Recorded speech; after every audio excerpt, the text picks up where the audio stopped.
एक बार फिर आप सभी का स्वागत है हमारे अपने चैनल पे बच्चों। और जैसा हम लोग का ये जो टॉपिक चल रहा है चैप्टर नंबर 10, ऑलरेडी एक वीडियो आ चुका है और मैंने कहा है आपको कि ये चैप्टर अकेला 9 मार्क्स से लेके 9 मार्क्स से लेके 13 मार्क्स की वेटेज रखता है और वो इंडिविजुअल 9 से 13 मार्क्स बहुत बड़ी वेटेज होती है बच्चों।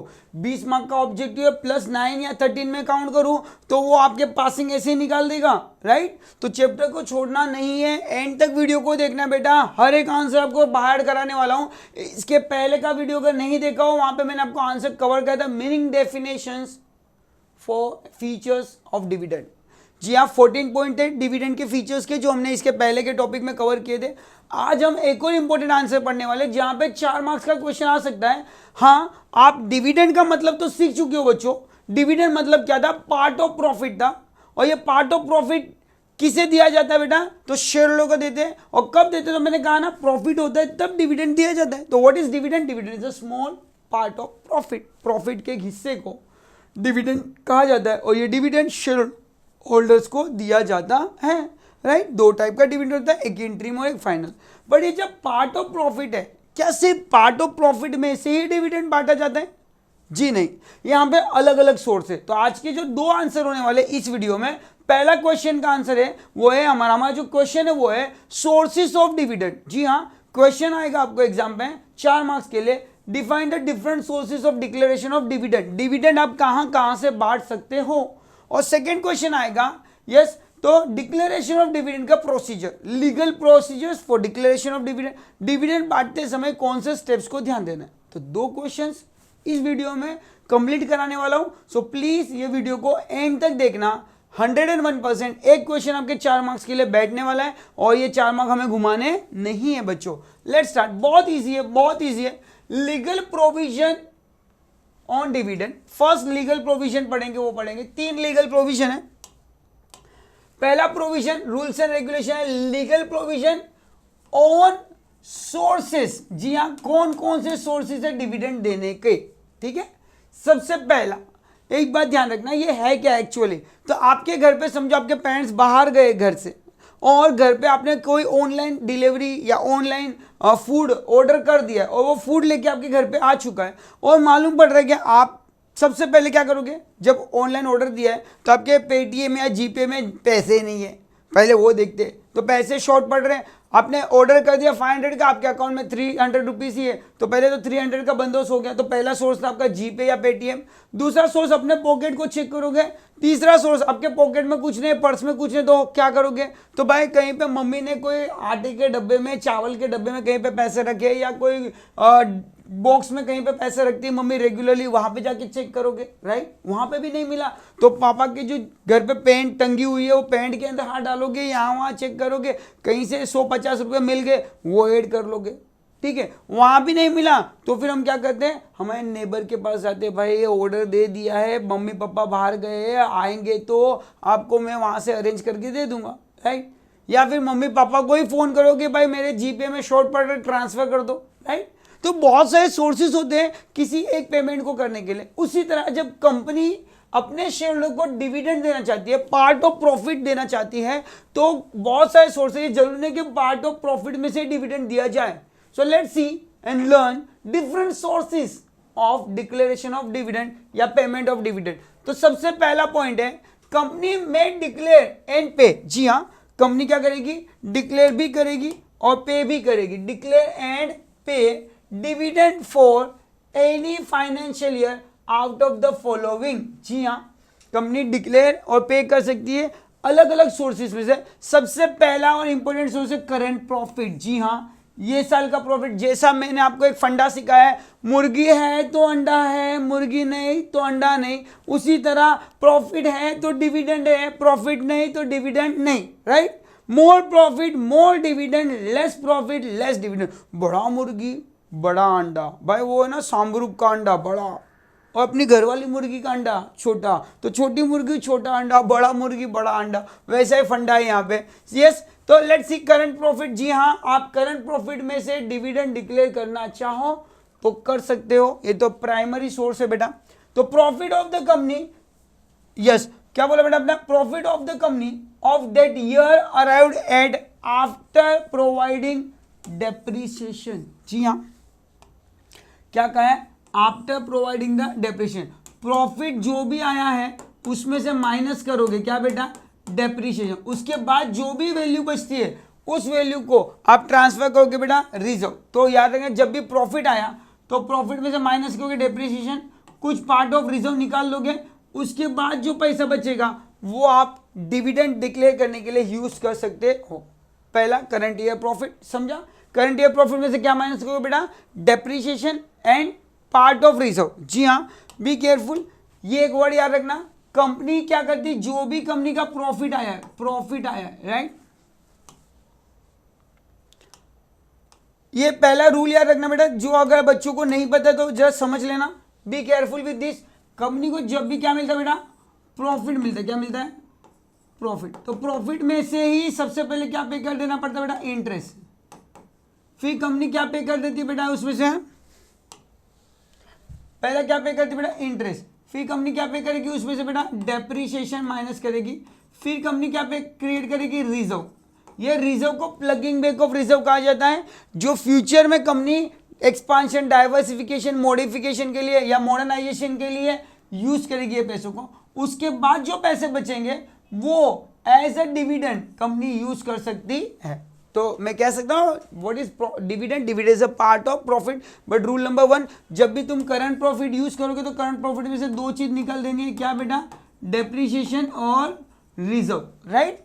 चलिए next, out of the profit of the company of any previous year. जी हाँ, जरूर नहीं कि ये साल के प्रॉफिट, अगर आप डिविडेंड देना चाहते हो तो प्रीवियस ईयर प्रॉफिट में से भी डिविडेंड दे सकते हो आफ्टर प्रोवाइडिंग द डेप्रिसिएशन। जी हाँ, प्रीवियस ईयर का डिविडेंड अगर यूज करो तो ये साल का क्या माइनस कर दो उसमें से, डेप्रिसिएशन। तो दो पॉइंट समझ में आया सर, पहला पॉइंट था करंट प्रॉफिट, दूसरा पॉइंट था profit of previous year, previous year का प्रॉफिट भी डिविडेंड देने के लिए यूज कर सकते हो। और थर्ड पॉइंट है मनी प्रोवाइडेड बाय सेंट्रल या state government for payment of dividend, या सेंट्रल या स्टेट गवर्नमेंट ने कोई पैसे दिए तो वो भी पैसा आप यूज कर सकते हो, किस चीज के लिए बेटा, डिविडेंड देने के लिए। सो नंबर 1, एक बार थोड़ा सा छोटा सा रिकॉल कर लेते हैं, आंसर आएगा, आप लिखोगे। पहला पॉइंट क्या दिया आपने को बेटा, करंट प्रॉफिट, वही प्रॉफिट को पकड़ेंगे, बोलेंगे प्रीवियस ईयर प्रॉफिट, क्योंकि डिविडेंड प्रॉफिट से बढ़ता है, और अमाउंट गिवन बाय सेंट्रल और स्टेट गवर्नमेंट। यस, सेंट्रल या स्टेट गवर्नमेंट ने कोई पैसा दिया डिविडेंड देने के लिए तो आप वो पैसा इस्तेमाल कर सकते हो, यूज कर सकते हो। जब भी करंट ईयर प्रॉफिट यूज करोगे तो उसमें से आपको क्या माइनस करना है बेटा, दो चीजें माइनस करनी है। सबसे पहले क्या माइनस करोगे आपका, तो आप डेप्रिसिएशन माइनस करोगे, उसके बाद क्या माइनस करोगे, तो रिजर्व और डेप्रिसिएशन माइनस करने के बाद ही जो पैसा बचा वो डिविडेंड डिक्लेयर करने के लिए यूज करोगे। प्रीवियस ईयर प्रॉफिट में से क्या माइनस करोगे बेटा, तो सिर्फ डेप्रिसिएशन, क्या माइनस करोगे, डेप्रिसिएशन। सेंट्रल या स्टेट गवर्नमेंट ने अगर कोई फंड दिया है तो आप डिविडेंड देने के लिए यूज कर सकते हो। पॉइंट ये इतना 3 पॉइंट तो हमें याद हो गया सर। चलिए आगे चलते हैं, नेक्स्ट क्या यूज कर सकते हो। पहला पॉइंट हो गया प्रॉफिट, दूसरा पॉइंट हो जाएगा dividend can B paid out of capital profit. अब यहाँ पे बहुत सारे बच्चे गलती कर जाते हैं, क्योंकि एक जस्टिफाई में क्वेश्चन है, company can not use capital as a dividend, या capital fund can not use to payment of dividend, right, true false में भी आता है। तो याद रखना कैपिटल की बात कर रहा है, कैपिटल कभी भी डिविडेंड देने के लिए यूज नहीं कर सकते हो। कैपिटल जो होता है वो शेयर होल्डर इन्वेस्ट करते हैं बिजनेस में, और वो पैसे हम बिजनेस करने के लिए यूज कर सकते हो, उसमें से डिविडेंड नहीं दे सकते। बट यहाँ पे एक वर्ड दिया है कैपिटल प्रॉफिट। जी हाँ, व्हाट इज कैपिटल प्रॉफिट, तो जब आपके असेट्स को आप बेचते हो और असेट्स की वैल्यू से ज्यादा पैसा आप रिकवर कर लेते हो बिजनेस में, that is called as a capital profit. Assets बेचने के बाद जो एक्स्ट्रा पैसा अपने हाथ में आता है। आपने 11th स्टैंडर्ड में अगर डेप्रिसिएशन चैप्टर पढ़ा होगा तो आपको बोला जाता है कि हमारे पास 5 साल की मशीनरी है, अगर समझो मशीनरी आपने 1 लाख रुपए में ली थी और वो 1 लाख मशीनरी पे 10% डेप्रिसिएशन चार्ज करो, तो पहले साल मैंने 10,000 चार्ज किया, सेकेंड टाइम मैंने फिर से 10,000 चार्ज किया फिक्स मेथड से, थर्ड टाइम फिर चार्ज किया, और at the end of the 5 year मुझे 50,000 रुपये वैल्यू मिली, और ये 50,000 की मशीनरी मैंने 55,000 में अगर बेच दी तो यस, बट ऑब्वियसली यहाँ पे मुझे क्या मिला बेटा, 5,000 रुपीज का प्रॉफिट मिला, right, after deduction the depreciation 5 years के बाद। तो यस, जब कंपनी कैपिटल में ज्यादा पैसे कमा लेती है या असेट्स बेच के असेट्स की वैल्यू से ज्यादा रिकवर कर लेती है, that is called capital profit. तो जो कैपिटल प्रॉफिट है वो आप इस्तेमाल कर सकते हो, एक्स्ट्रा जो प्रॉफिट का पैसा है वो यूज कर सकते हो आप डिविडेंड देने के लिए, उसके लिए रिस्ट्रिक्शन नहीं है। तो पहला पॉइंट था प्रॉफिट, प्रॉफिट में दो प्रॉफिट, करंट ईयर या प्रीवियस ईयर, साथ में स्टेट या सेंट्रल गवर्नमेंट का फंड अगर डिविडेंड के लिए दिया है तो। सेकेंड टॉपिक है, सेकेंड पॉइंट है वो है dividend can B paid out of capital profit, right. But उसके लिए कुछ कंडीशन दी गई है। कैपिटल प्रॉफिट को अगर यूज करना तो फर्स्ट कंडीशन है, यस, क्या दिया बेटा फर्स्ट कंडीशन हमने को, capital profit are realized in cash. जी हाँ, सिर्फ पेपर पे होना चाहिए, एक्चुअल में वो कैश अपने पास आना चाहिए, कंपनी में रिसीव्ड होना चाहिए कैश, तो ही वो पैसा आप यूज कर सकते हो कैपिटल प्रॉफिट का to payment of dividend. Article of association मतलब अपनी एओए कंपनी के रूल्स एंड रेगुलेशन में परमिट होना चाहिए, कंपनी के रूल्स एंड रेगुलेशन में प्रोविजन होना चाहिए कि company can use capital profit as declaration of dividend, then company can do. But अगर समझो रूल में नहीं है तो रूल बनाइए, ऐड करिए और डिविडेंड दे सकते हो।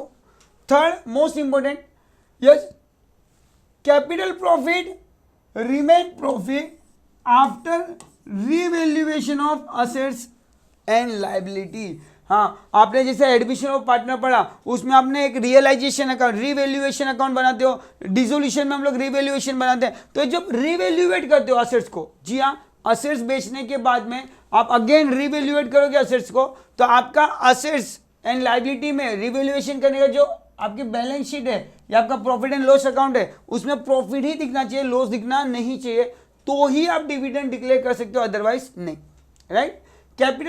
Capital profit arise when company sell a part of its fixed assets at a price of higher than the original cost such as assets. जी हाँ, कैपिटल प्रॉफिट कैसे मिलता है, तो जब कंपनी अपने असेट्स को, फिक्स असेट्स को ओरिजिनल प्राइस से हाई प्राइस पे क्या करती है, बेचती है, तब उसे क्या मिलता है बेटा, कैपिटल प्रॉफिट। तो राइट, कैपिटल प्रॉफिट के रूल क्या है याद रहना, कैपिटल प्रॉफिट ऑलवेज कैश में रियलाइज होना चाहिए, कैपिटल प्रॉफिट यूज करने के लिए आपके आर्टिकल एसोसिएशन में परमिशन होनी चाहिए, साथ ही साथ capital profit after revaluation of assets and liability profit ही होना चाहिए, प्रॉफिट ही दिखना चाहिए, then only you can use that capital profit to payment of dividend, right.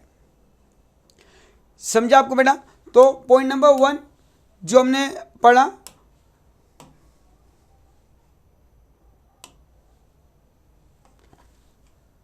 Number 1 क्या यूज कर सकते हो बेटा आप लोग, सबसे पहले क्या यूज करोगे बेटा, प्रॉफिट। दूसरा क्या यूज करोगे,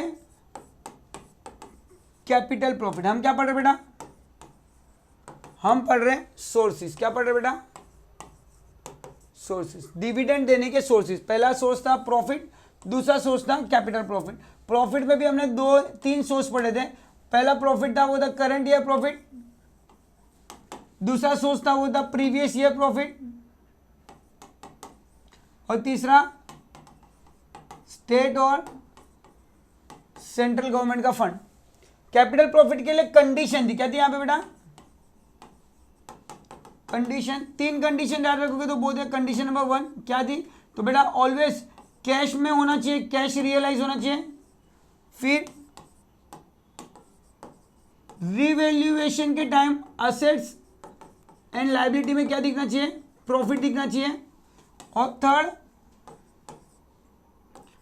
आपकी एओए में परमिशन होनी चाहिए, आर्टिकल ऑफ एसोसिएशन परमिशन होनी चाहिए, तो आप कैपिटल प्रॉफिट को यूज कर सकते हो, right my dear student. And next अभी आपका थर्ड, नंबर 1 हो गया प्रॉफिट, नंबर 2 हो गया capital profit. Now let's see what is number 3, third sources of declaration of dividend. Dividend कहां से, dividend can not be paid out of capital. जी हाँ, यहां पे आपको क्लियर इंस्ट्रक्शन दी है, कैपिटल में से डिविडेंड दे सकते नहीं हो, कैपिटल प्रॉफिट से दे सकते हो, right. Number D, dividend can B paid out of free reserve of a company. Company का कोई फ्री रिजर्व पड़ा हुआ है, जमा हुआ पैसा पड़ा हुआ है, तो आप उसका इस्तेमाल कर सकते हो डिविडेंड देने के लिए, right. So this is the sources of capital. Total source अगर देखने गया मैं बेटा तो 3 सोर्स अवेलेबल अपने पास में। क्या बेटा, तो फर्स्ट है वो है प्रॉफिट, दूसरा है कैपिटल प्रॉफिट, और थर्ड है वो है आपका free reserve of a profit.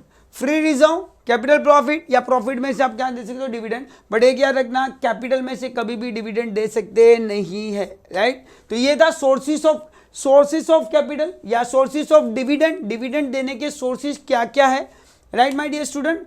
अब हम पढ़ने वाले हैं नेक्स्ट आंसर, वो है legal provisions for declaration of dividend. जी हाँ, 4 प्रोविजन है, छोटे से 4 मार्क्स के लिए आ सकते हैं, जगह बना सकते हैं। यस, फिर से 4 मार्क्स के लिए सोर्सेज भी आ सकता है, तो सोर्सेज आएगा तो हम लिख सकते हैं आराम से। अब साथ साथ में हम लोग बोलते हैं सर क्या प्रोविजन है डिविडेंड डिक्लेयर करने का। तो सबसे पहले याद रखना, जैसा मैंने आपको कहा, बोर्ड मीटिंग कंडक्ट करनी पड़ेगी। जी हाँ, बोर्ड ऑफ डायरेक्टर पहले क्या करेंगे, एनालाइज करेंगे, आइडेंटिफाई करेंगे सोर्सेज को कि भाई हमारे पास में प्रॉपर प्रॉफिट है भी कि नहीं। जी हाँ, प्रॉफिट है तो मैंने कहा ना, मुर्गी है तो अंडा है, मुर्गी नहीं तो अंडा भी नहीं। प्रॉफिट होगा तो डिविडेंड होगा। वो प्रॉफिट कहीं से भी हो सकता है, करंट ईयर प्रॉफिट हो, प्रीवियस ईयर प्रॉफिट हो, सेंट्रल या स्टेट गवर्नमेंट का फंड हो, या फिर आपके कैपिटल प्रॉफिट हो, या फिर बच्चा आपके फ्री रिजर्व हो। अगर आपके पास में ये अवेलेबल है तो डिविडेंड दोगे ना। तो बोर्ड मीटिंग में डिसाइड होगा कि कौन से सोर्सेस में से डिविडेंड देना है, कितना रेट ऑफ डिविडेंड देना है, राइट। चलिए, शेयर होल्डर का अप्रूवल मिलना जरूरी है, तो ये बोर्ड मीटिंग में हम लोग rate, terms and condition decide करेंगे। और साथ ही साथ शेयर होल्डर के अप्रूवल लेने के लिए, अगर वो एनुअल डिविडेंड है, एनुअल डिविडेंड डिक्लेयर करना चाहते हो तो शेयर होल्डर का अप्रूवल लेना जरूरी है, राइट। एंड फिर हम लोग क्या ओपन करेंगे बेटा, सेपरेट बैंक अकाउंट। जो भी रिकमेंडेड किया अमाउंट है और अप्रूव्ड किया अमाउंट है वो एक बैंक अकाउंट में ट्रांसफर होगा। और उसके बाद में प्रोहिबिट ऑन पे ऑफ डिविडेंड, बहुत सारी ऐसी चीजें जहां पे डिविडेंड पे करना रिस्ट्रिक्टेड है। तो ये देखेंगे हम लोग डिक्लेरेशन, किसे डिविडेंड नहीं दे सकते और कैसे डिविडेंड देंगे। 4 पॉइंट का आंसर है, बहुत सिंपल है, बहुत इजी है। स्टार्ट करते हैं my dear student. As you can see in this picture, सबसे पहला काम क्या करेंगे, बोर्ड मीटिंग कंडक्ट की जाएगी। पहली मीटिंग कौन सी कंडक्ट होगी, बोर्ड मीटिंग। और बोर्ड मीटिंग में बहुत सारी बातों को डिस्कस किया जाएगा। लेट्स सी, क्वेश्चन को पहले 2 बार पढ़ लो। Legal provision for declaration, dividend declare करने के प्रोविजन क्या है। तो कंपलसरी प्रोविजन का मतलब क्या होता है बेटा, रूल्स। जी हाँ, डिविडेंड देने के रूल्स क्या है। तो सबसे पहला रूल है बोर्ड मीटिंग कंडक्ट की जाए, ठीक है। Dividend can be declare only on recommendation. जब तक बोर्ड ऑफ डायरेक्टर रिकमेंड नहीं करते तब तक आप डिविडेंड डिक्लेयर नहीं कर सकते हो, चाहे वो शेयर होल्डर हो चाहे खुद बोर्ड ऑफ डायरेक्टर हो। तो बोर्ड ऑफ डायरेक्टर को सबसे पहले क्या करना पड़ेगा, रिकमेंडेशन करना पड़ेगा। रिकमेंडेशन का मतलब है सजेस्ट। जब तक बोर्ड ऑफ डायरेक्टर सजेस्ट नहीं करे तब तक डिविडेंड डिक्लेयर होने वाला नहीं है। Board of director, board meeting should be called to pass the resolution. जी हाँ, बोर्ड मीटिंग कंडक्ट की जाएगी और ये बोर्ड मीटिंग में क्या पास किया जाएगा बेटा, रिजोल्यूशन। और रिजोल्यूशन सिर्फ डिविडेंड के लिए नहीं, बहुत सारी चीजों पे रिजोल्यूशन पास होगा, बहुत सारी बातें डिस्कशन होगी। जैसे कि क्या क्या डिस्कशन होगा ये मीटिंग में, तो सबसे पहला काम डिस्कस होगा रेट ऑफ डिविडेंड। जी हाँ, कितना देना है, amount of dividend, right. Rate मतलब परसेंटेज के लिए, अमाउंट मतलब 1 लाख, 5 लाख, 10 लाख, 15 लाख, 20 लाख, 25 लाख, जो भी प्रॉफिट का अमाउंट होगा वो अमाउंट डिसाइड होगा और कितना देना है उसका रेट डिसाइड होगा बोर्ड मीटिंग में। बुक क्लोजर की डेट, जी हाँ, डिविडेंड देने के पहले शेयर मार्केट में जो बाइंग सेलिंग का प्रोसीजर है उसको क्लोज करना पड़ता है। ना नया शेयर होल्डर आ पाएगा ना पुराना शेयर होल्डर जाएगा। और ये बुक क्या कर दी जाएगी, कुछ दिनों के लिए क्लोज, ट्रांजेक्शन क्लोज करने पड़ेंगे मार्केट में। तो किस दिन से मार्केट के ट्रांजेक्शन क्लोज करना है वो बुक क्लोजर की डेट भी यहाँ पे डिसाइड होगी। साथ ही साथ date of annual general meeting. हाँ, अगर आप एनुअल डिविडेंड की बात करें तो शेयर होल्डर का अप्रूवल लेना जरूरी है। तो शेयर होल्डर के अप्रूवल के लिए एनुअल मीटिंग बुलाई जाएगी। तो वो एनुअल मीटिंग कब रखनी है वो डेट भी इस मीटिंग में डिसाइड होगी। बी केयरफुल, बोर्ड मीटिंग बुलाई जाएगी। बोर्ड मीटिंग में क्या होगा, डिस्कस होगा और पास होगा रेजोल्यूशन। किन किन चीजों पे, rate and amount of dividend. Date, 2 date decide की जाएगी। पहली डेट बुक क्लोजर की, दूसरी डेट एनुअल जनरल मीटिंग की for approval of share holder. And fourth resolution होगा, bank with separate account should be open and remit the dividend amount. वो bank का नाम जिस बैंक में हमें डिविडेंड अकाउंट ओपन करना है वहां से हम डिविडेंड का क्या करेंगे, पेमेंट करेंगे। तो बोर्ड मीटिंग बुलाई जाएगी, बोर्ड मीटिंग में डिस्कस किया जाएगा चारों बातों पे और रेजोल्यूशन पास किया जाएगा। और सेकेंड पॉइंट है वो है जैसा बोर्ड मीटिंग में डिसाइड होता है कि शेयर होल्डर की मीटिंग बुलाएगी, अप्रूवल लेंगे, तो बोर्ड ऑफ डायरेक्टर फिर क्या करेंगे, सेकंड स्टेप शेयर होल्डर की अप्रूवल के लिए मीटिंग बुलाएंगे और यही बातों पे फिर से शेयर होल्डर का भी अप्रूवल लेंगे। बताएंगे भाई बोर्ड ऑफ डायरेक्टर कि हमने बोर्ड ऑफ मीटिंग ले ली, बोर्ड ऑफ मीटिंग में ये वाला सोर्सेस, हमने करंट ईयर प्रॉफिट तो कम है, हमने प्रीवियस ईयर प्रॉफिट को डिसाइड किया है, प्रीवियस ईयर प्रॉफिट को यूज करेंगे आफ्टर डिडक्टिंग द डेप्रिसिएशन और हम डिविडेंड दे सकते हैं, रेकमेंड करेंगे परसेंटेज को, रेकमेंड करेंगे अमाउंट को। Dividend is approved by share holder, अगर शेयर होल्डर अप्रूव करेंगे by passing the ordinary resolution, ordinary का मतलब होता है जनरल रिजोल्यूशन, नॉर्मल 50% 51% मेजोरिटी से जो डिसीजन पास करते हैं उसे ऑर्डिनरी रिजोल्यूशन कहते हैं। 75% से पास करते हैं रिजोल्यूशन या 75% मेजोरिटी से फेवर करते हैं उसे कहते हैं स्पेशल रिजोल्यूशन। तो यहाँ पे कौन सा रिजोल्यूशन पास होगा, ordinary resolution at annual general meeting. जी हाँ, share holder can declare a lower rate of dividend than what the recommended by board of director. हाँ, अगर शेयर होल्डर चाहे तो सजेस्टेड रेट ऑफ डिविडेंड से lower rate declare करना चाहे तो कर सकते हैं, बट हायर रेट डिक्लेयर कर सकते हैं नहीं है। और सबसे बड़ी बात, once the dividend is declare, जी हाँ, एक बार अगर डिविडेंड क्या कर दिया बेटा, डिक्लेयर कर दिया, एक बार मन्नत मांग ली तो पूरी करनी पड़ेगी, ये ध्यान रखना बच्चों।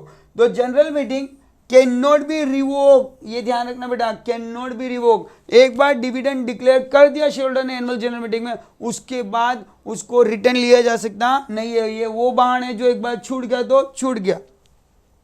Company can not permitted to declare second time of that year, एक साल में 2 बार डिविडेंड दे सकते नहीं हो, ये ध्यान रखना बेटा, ठीक है। तो 2 सिंपल स्टेप था, पहला हम क्या करेंगे बेटा, declaration, provision for declaration of dividend में सबसे पहले कंडक्ट करेंगे बोर्ड मीटिंग। बोर्ड मीटिंग में कितनी बातों पे डिस्कशन होगा और रेजोल्यूशन पास किया जाएगा, 4। सबसे पहले rate and amount of dividend, दूसरा हम डिसाइड करेंगे डेट ऑफ बुक क्लोजर और date for annual general meeting for approval of share holder, और फोर्थ आएगा आपका, वो आएगा आपका कि भाई क्या करना है, आपके अमाउंट को कैसे डिक्लेयर करना है वो डिसाइड करेंगे, वो अमाउंट कौन सी बैंक से पेमेंट करने वाले हैं वो बैंक का नाम डिसाइड करना पड़ेगा। सेकेंड स्टेप आएगा, शेयर होल्डर का अप्रूवल के लिए एनुअल जनरल मीटिंग बुलाई जाएगी और ऑर्डिनरी रेजोल्यूशन पास किया जाएगा, right. Share holder can be declare lower rate of dividend, अगर शेयर होल्डर चाहे तो रिकमेंडेशन से लोअर रेट डिक्लेयर कर सकते हैं, but once the dividend is declare it can not be revoke, right. चलिए नेक्स्ट, अब क्या करेंगे, यस जैसा मीटिंग में डिसाइड हुआ था बैंक अकाउंट ओपन करना है और रेमिटेंस करना है। Yes, separate bank account. The company must deposit the dividend amount in a separate bank account. Yes, directly आप पैसा नहीं दोगे, डिविडेंड एक बैंक अकाउंट में, और वो ऑलवेज बैंक कौन सी होनी चाहिए, शेड्यूल बैंक, गवर्नमेंट होनी चाहिए। Called dividend account with in the 5 day of declaration, याद रखना, the company must deposit the dividend amount in separate bank account open in a schedule bank, वो बैंक जिसका नाम बोर्ड मीटिंग में क्या हुआ था, डिसाइड हुआ था और अप्रूवल लिया गया था। कितने दिन में बैंक अकाउंट ओपन करना है, within the 5 days from the declaration of dividend, right. Is it clear everyone. Listed company, जी हाँ, where a company shares are listed on a stock exchange, अगर additional requirement respect to listing the agreement following like, वो कर लेंगे हम लोग बेटा। अगर लिस्टेड कंपनी है तो क्या क्या करना पड़ेगा, जो भी कंपनी लिस्टेड है उसे 4 बातों को शेयर मार्केट में अपडेट करना पड़ेगा, NSE BSE में या स्टॉक एक्सचेंज में उसको नोटिफाई करना पड़ेगा। तो पहले 4 स्टेप समझ में आ गया आपको बेटा। 4th स्टेप में हम लोग इन डिटेल में जा रहे हैं। A notified stock exchange where company security are listed, जी हाँ, सबसे पहले आपको स्टॉक एक्सचेंज को क्या करना है, नोटिफाई कर देना है, बता देना है कि हमारी कंपनी क्या करने वाली बेटा, डिविडेंड डिक्लेयर करने वाली है at least 2 days in advance of the date of meeting of board of director. जब बोर्ड ऑफ डायरेक्टर की मीटिंग होने वाली उसके 2 दिन पहले जाके बता देना है कि बोर्ड मीटिंग होने वाली है, हमारी कंपनी क्या करने वाली है, डिविडेंड डिक्लेयर करने वाली है, राइट। तो रिकमेंडेशन और फाइनल डिविडेंड देने के 2 दिन पहले, बोर्ड मीटिंग के 2 दिन पहले आपको नोटिफाई करना है स्टॉक एक्सचेंज को जहां पे भी आपके शेयर लिस्टेड है। सेकेंड, सेम नोटिफाई या इंटीमेट या inform stock exchange immediately about the declaration of dividend after the board meeting. Board meeting होने के इमीडिएटली आपको आपके स्टॉक एक्सचेंज को भी बता देना कि हमने डिविडेंड क्या करना है, ये रेट डिक्लेयर करने वाले। Giving a notice to book closure, अब इन्हें कहेंगे आप लोग क्या करोगे, बुक क्लोज करोगे, नए शेयर होल्डर नहीं आएंगे, पुराने नहीं जाएंगे, क्योंकि क्या होगा, किसी ने भी चाहे 6 महीने 8 महीने 2 महीने 4 महीने से 5 महीने से शेयर को होल्ड करके रखा होगा और ऑन ऑफ सडन पता चला कि वो शेयर बेच के चला गया और हम कल डिविडेंड डिक्लेयर करें, तो ऐसा ना हो जाए, उसको हर्ट ना हो जाए, तो बुक क्लोज कर देंगे, ना नया शेयर होल्डर आ पाएगा ना पुराना जा पाएगा। Give notice of book closure to the stock exchange at least 7 working day before closure, closing के 7 दिन पहले।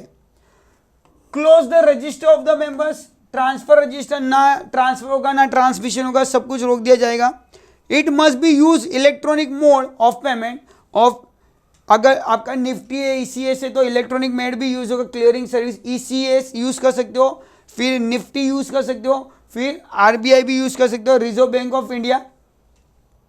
Listed company has to express dividend on per share basis only, जी हाँ, डिविडेंड ऑलवेज भी पर शेयर बेसिस ही होता है उसके फेस वैल्यू पे।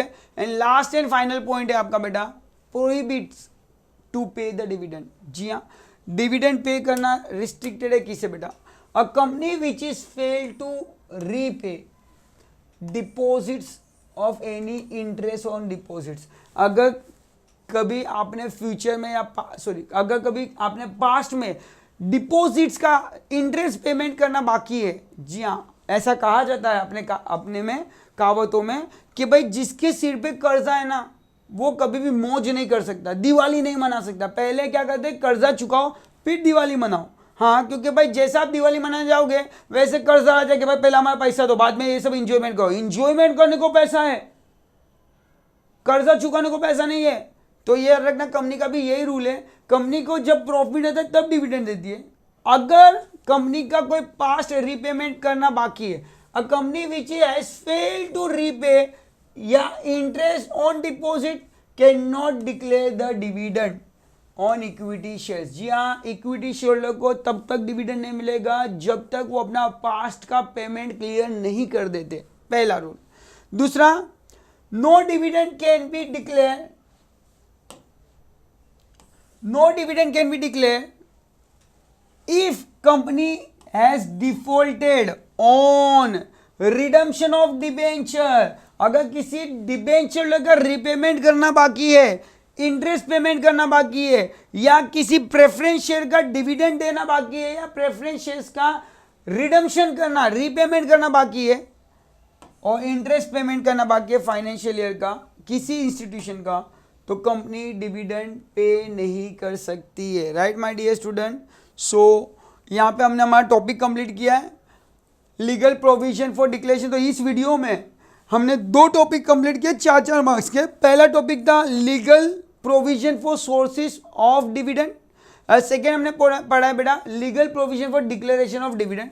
4 मार्क का सवाल एग्जाम में आ सकता है। सबसे पहले बोर्ड मीटिंग कंडक्ट करना है। बोर्ड मीटिंग में कितनी बातों को डिस्कस करोगे बेटा, 4 बातों को डिस्कस करोगे। 4 बातों पे क्या पास करोगे, रिजोल्यूशन। सबसे पहला क्या होगा बेटा, rate and amount of dividend. Second क्या डिस्कस करोगे बेटा, डेट किसका, बुक क्लोजर का। फिर डेट किसका बेटा, तो एजीएम का डेट, एनुअल जनरल मीटिंग का for approval of the dividend declaration का, राइट। और बैंक का नाम, नेम ऑफ द बैंक, कौन सी बैंक में आपको अकाउंट ओपन करना है। शेयर होल्डर का अप्रूवल लेना जरूरी है, यस। शेयर होल्डर क्या कर सकते बेटा, आफ्टर रिकमेंडेशन शेयर होल्डर क्या करेंगे, डिक्लेयर करेंगे। क्या करें बेटा, डिक्लेयर। बट कौन सा रिजोल्यूशन का, ऑर्डिनरी रिजोल्यूशन। कौन सा रिजोल्यूशन होगा, ordinary resolution, right my dear student. They can declare lower rate. कौन सा रेट बना, लोअर रेट। शेयर होल्डर के चाहे तो लोअर रेट से डिक्लेयर कर सकते हैं, रेकमेंड किए हुए रेट से लोअर रेट डिविडेंड डिक्लेयर कर सकते हैं। बट थर्ड पॉइंट था, once the dividend is declare you can not be revoke. तो कैन नॉट बी रिवोक, वापिस ले सकते हैं नहीं हो। Separate bank account, yes always bank account कौन सी बैंक में होना चाहिए, सेपरेट बैंक अकाउंट में होना चाहिए, राइट माय डियर स्टूडेंट। और डिक्लेरेशन के 5 दिन के अंदर बैंक अकाउंट ओपन हो जाना चाहिए। और साथ ही साथ यहाँ पे लिस्टेड कंपनी के लिए बुक क्लोजर के लिए भी आपको क्या दिया बेटा, इंटीमेशन दिया गया है। निफ्टी को अपडेट करना है, स्टॉक एक्सचेंज को इंटीमेट करना है before the conducting the board meeting my dear student, और बुक क्लोज कर देना है, राइट। साथ ही साथ प्रोहिबिशन है, तो प्रोहिबिट में एक ही चीज याद रखना है, इफ प्रीवियसली कंपनी का कोई डिपॉजिट इंटरेस्ट पेमेंट पे करना बाकी, fail to pay the interest on deposit, या fail to pay repayment of deposit, fail to pay redemption of debenture, fail to pay interest on debenture, या fail to pay redemption of preferences, तो the company can not be declare dividend to equity shareholder, जब तक वो अपना debt clear नहीं करती है। So thank you so much for watching such videos. Hope ये वीडियो आपको पूरा समझ में आया होगा बच्चों, और ये आपके 4 मार्क्स आप सिक्योर कर सकते हो सके उतना ज़्यादा वीडियो को बेटा क्या करना, शेयर करना, लाइक करना, सब्सक्राइब करना, और बेल आइकन को हिट करके रखना, क्योंकि नए वीडियो और भी आते रहेंगे। Thank you so much my dear student.